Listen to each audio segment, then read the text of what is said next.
سب سے پہلے میں دنیا گروپ کی مینجمنٹ کا بے حد مشکور اور ممنون ہوں کہ انہوں نے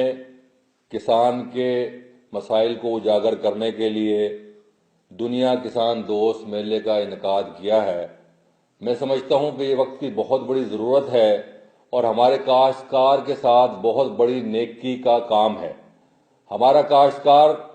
تعداد میں تو بہت زیادہ ہے مگر اس کی آواز بہت کمزور ہے، تو اس آواز کو اٹھانے کے لیے انہوں نے بیڑا اٹھایا ہے۔ میں ان کو خراج تحسین پیش کرتا ہوں اور میں سمجھتا ہوں کہ کسان ہمارا جو ہے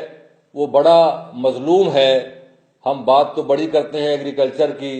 ہم دعوے بڑے کرتے ہیں کہ ایگریکلچر ملک ہے، مگر عملی طور پر ہم اپنے کاشتکار کے ساتھ جو ہے وہ ستیلی ماں جیسا سلوک کر رہے ہیں۔ سب سے بڑا جو مسئلہ میں سمجھتا ہوں کاشتکار کے ساتھ ہے وہ یہ ہے کہ ہمارے کاشتکار کے جو ان پٹ ہیں، فی ایکڑ جو کاسٹ ہے اس کی، جو لاگت ہے اس کی، وہ خطے کے دوسرے ممالک، آپ امیر ممالک کو چھوڑ دیں، آپ یورپ کو چھوڑ دیں، مڈل ایسٹ کو چھوڑ دیں، ہمارے جو کاشتکار کی فی ایکڑ اخراجات ہیں وہ بنگلہ دیش کے ذمہ دار سے بھی زیادہ ہیں، وہ انڈیا کے کاشتکار سے بھی زیادہ ہیں۔ میری اس چینل کے توسط سے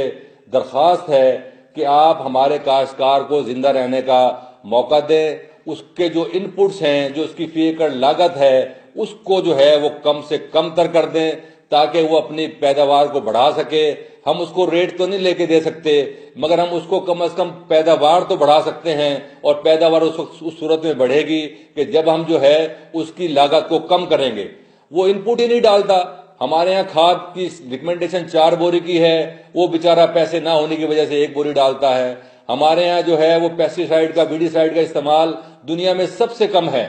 یہ مسلمہ ایک بات ہے کہ اگر ہم ویڈی سائیڈ کا استعمال کریں تو 20% پیداوار بڑھتی ہے، اور اگر ویڈی سائیڈ کا استعمال نہ کریں تو 20 سے 25% پیداوار کم ہو جاتی ہے۔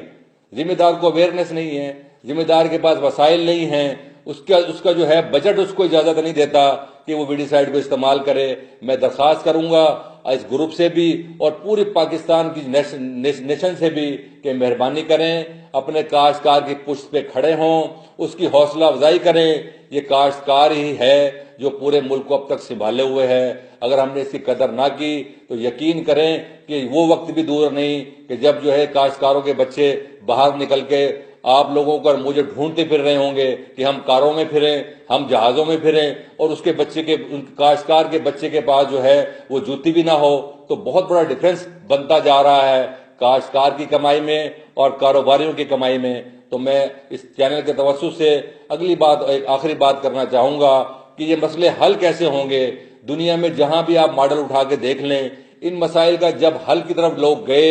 تو حل ایک ہی ہے کہ پبلک اور پرائیویٹ سیکٹر کو مل کے جو ہے وہ کاشتکار کے پیچھے کھڑا ہونا پڑے گا۔ جہاں بھی پرائیویٹ سیکٹر، پبلک سیکٹر ملا ہے، وہاں دن دگنی رات چگنی ترقی ہوئی ہے۔ ہم پی سی پی اے کی طرف سے، میں as a ex chairman P C P A یقین دہانی کراتا ہوں کہ ہمارے پاس ہزاروں گریجویٹ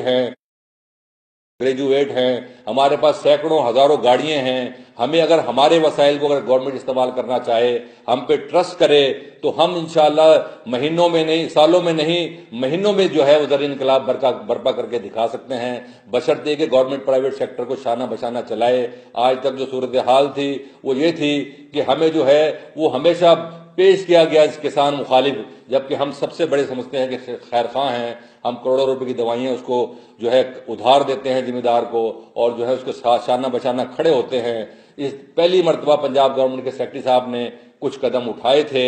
کہ پبلک اور پرائیویٹ سیکٹر کو انہوں نے قریب کرنے کی کوشش کی تھی، اس کے رزلٹ بھی آپ نے ملاحظہ فرمائے کہ بہت اچھے رزلٹ آئے ہیں۔ یہ ابتدا ہے، اور میں یہی کہوں گا کہ حل صرف اور صرف اسی میں ہے کہ پبلک اور پرائیویٹ سیکٹر مل کے اگر اکٹھے ہو کے تمام ذمہ دار سے ریلیٹڈ جتنے بھی شعبے ہیں، سیڈ والے ہیں، فرٹیلائزر والے ہیں، پیسٹی سائیڈ والے ہیں، ان تمام کو ایک چھتری کے نیچے اکٹھا کریں، کسانوں کو بلائیں، اور ہم بیٹھ کے جو ہے وہ انقلابی اقدام کا اپنے کاشتکار کے مسائل کے لیے کریں۔